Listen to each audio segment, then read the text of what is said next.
Assalamualaikum warahmatullahi wabarakatuh. Alhamdulillah allazi hadana lihaza wa ma kunna linahtadiya laula an hadanallah. Asyhadu an la ilaha illallah wa asyhadu anna Muhammadan abduhu wa rasuluhu allazi la nabiyya ba'dah. Allahumma sholli ala Muhammad wa ala alihi wa ashabihi ajma'in. Radina billahi robba wa bil islami dina wa bi Muhammadin nabiyya wa rasula. Amma ba',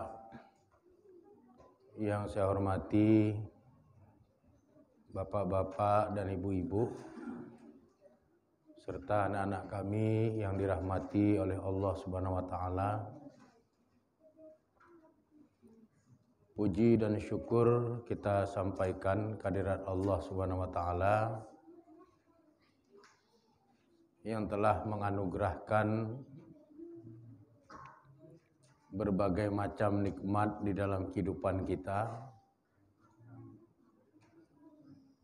sehingga karena banyaknya nikmat yang Allah anugerahkan itu, tidaklah kita berkemampuan untuk menghitungnya.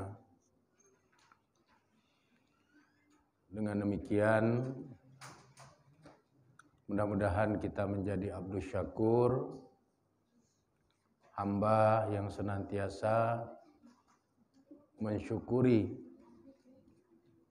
atas semua nikmat yang telah Allah berikan kepada kita itu. Rasa syukur kita akan mengantarkan kita semakin bisa mendekatkan diri kepada Allah Subhanahu wa taala.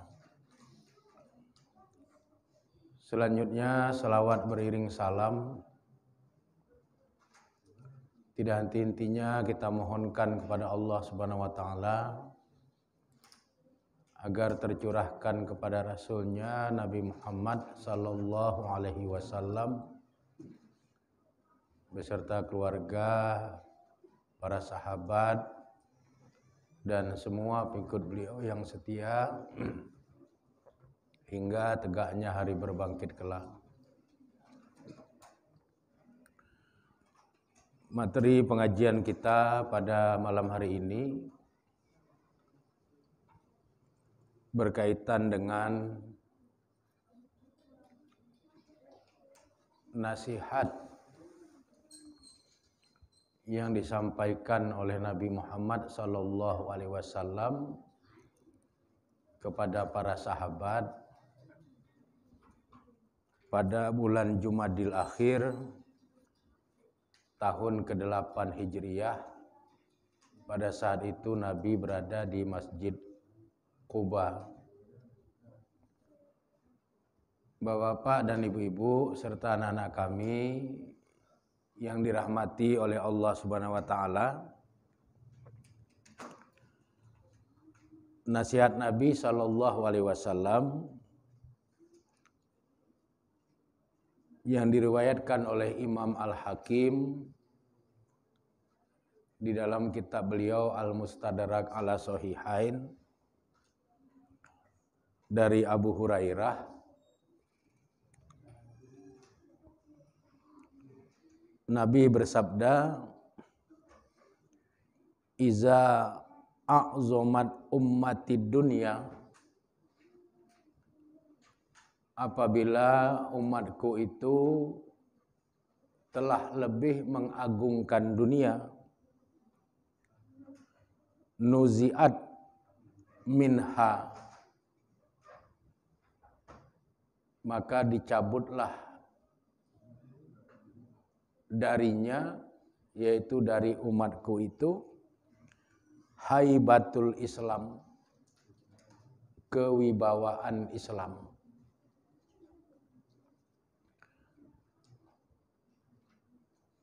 Melalui hadis ini Nabi SAW menasihati kita semua selaku umatnya agar kehidupan kita sebagai umat Islam bukanlah kehidupan yang lebih mengagungkan kehidupan dunia, tetapi adalah kehidupan yang bisa menjaga keseimbangan antara kehidupan dunia dengan kehidupan akhirat.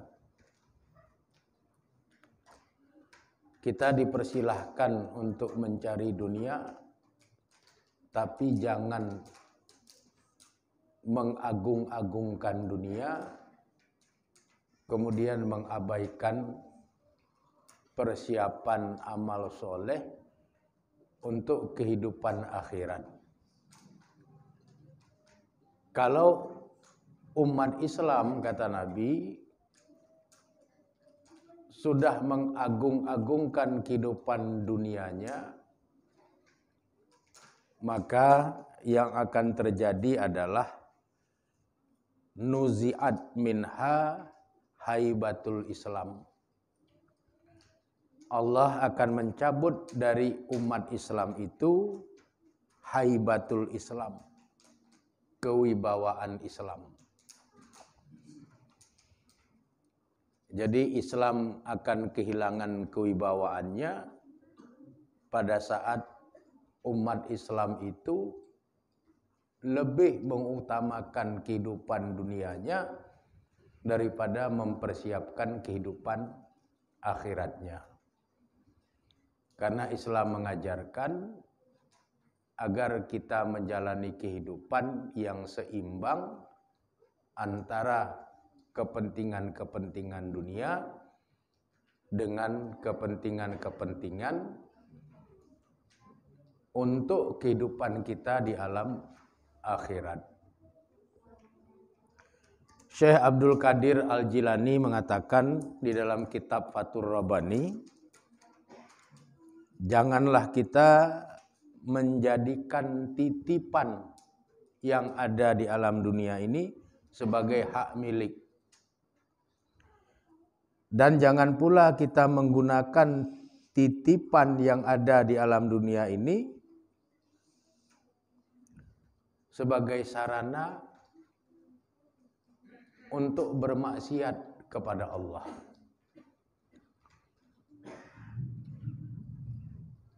Ini artinya semua yang ada pada diri kita dalam kehidupan di alam dunia ini hanyalah amanah, hanyalah titipan. Karena dia titipan, artinya bukan punya kita. Sesuatu yang sifatnya titipan, maka perlakukanlah dia sebagai titipan. Jangan titipan diperlakukan sebagai hak milik. Apapun yang kita miliki di alam dunia ini, itu semua hanya titipan Allah. Bukan milik kita, tetapi milik Allah.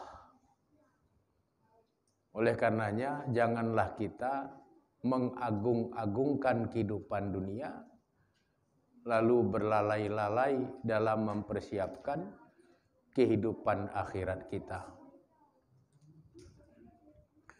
Gunakanlah titipan-titipan yang Allah titipkan kepada kita di alam dunia ini sebagai sarana untuk mendekatkan diri kita kepada Allah, menambah ketaatan kita kepada Allah. Karena kalau umat Islam itu sudah lebih mementingkan kehidupan dunia dan mengagung-agungkan keindahan dunia, maka umat Islam itu akan kehilangan wibawa Islamnya. Di dalam hadis yang diriwayatkan oleh Imam Bukhari dari sahabat Abdullah bin Abbas, Nabi bersabda, "Man kanatid dunya hammahu," maka siapapun yang menjadikan dunia sebagai angan-angannya, sebagai orientasi hidupnya, faraqallahu alaih amrahu, maka Allah akan memporak-porandakan atasnya urusannya. Jadi kalau orang yang beriman itu sudah berorientasi kepada kesenangan duniawiyah semata-mata dan mengabaikan amal soleh untuk mendapatkan ridha Allah dalam kehidupan akhirat, maka Allah Subhanahu wa taala akan memporak-porandakan semua urusannya. Wa ja'ala faqrahu baina ainaihi, dan Allah akan menjadikan kefakiran terletak di antara dua bahagian matanya. Jadi kalau umat Islam itu sudah lebih mencintai dunianya, hubbud dunia, maka Allah Subhanahu wa taala akan memporak-porandakan urusannya, dan Allah Subhanahu wa taala akan mendatangkan kefakiran di dalam hidupnya. Jadi semakin kita kejar dunia itu, dunia semakin menjauhi kita. Sehingga kita semakin fakir, kesenangan-kesenangan dunia tidak kita peroleh, dan akhirat pun tercecer, sehingga kehidupan kita di seberang kematian dalam kehidupan alam akhirat menjadi jauh lebih susah dari kehidupan-kehidupan yang kita alami selama kita di alam dunia, karena kesalahan kita lebih berorientasi kepada kesenangan-kesenangan dunia daripada berorientasi kepada persiapan-persiapan untuk kehidupan akhirat.